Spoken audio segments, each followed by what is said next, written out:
Hey, YouTube, Facebook, and Instagram. We'll go to here. What's up? Peace.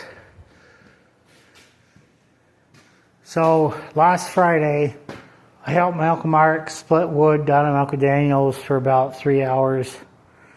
Before we started, he had me take the torch cart that we had at the farm that my dad made probably before I was born. And so my Uncle Daniel had hit the wheel, this wheel, and had bent it all the way around to here. So the wheel, instead of facing this way, was like this. It was bent around like this. So I took the wheel, took the nut off, pulled the wheel off, heated the spindle with my torches, bent it around with a piece of pipe best I could, then put the wheel back on. But the wheel got bent too, so it would rub on this as bent so much. So I flipped it around and put the part that was outside in there. So it didn't rub, but this was all cracked and not and jagged. So I took my grinder and cut it off as flush as I could, and then I built it back up with some weld. It's not perfect, but it ain't that bad. So that made it this much shorter, this much thickness shorter between the washer and this big nut.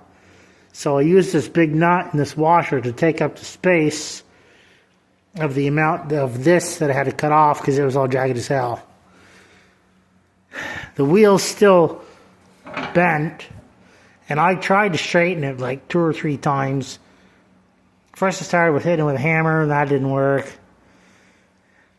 So then I took it outside and hooked it, come along to the plow frame in the back of my tractor, and hooked the other end of the wheel, and I come along to it, and it seemed like it would straighten, and then I'd release the tension, it would go right back. And I tried it again with tension and hitting with the hammer, and I didn't really get anything done. It wasn't very successful, so I gave up. But the wheel now turns and doesn't hit this, but the wheel's bent pretty bad, and I don't want to screw up anything else, so I'm just going to leave it bent. Of course, who knows, it might have already been bent like this before my Uncle Daniel hit it. I don't know. But anyways, I fixed it the best I could. This one was a little bent too, so I straightened that one, but this one is pretty easy. All I had to do was just bend it with a piece of pipe. You didn't even have to, and then maybe hit it a little with a hammer. Didn't even have to heat it with a torch. So my Uncle Mark doesn't know how my Uncle Daniel hit it, and he didn't ask him. We think he might have hit it with a skid steer, but I don't know. But anyways, it's fixed, where it's at least portable now instead of having one wheel turning and one wheel dragging. Alright, that's it. We'll go to it later. Peace. Have a good one. I'll be safe. Later.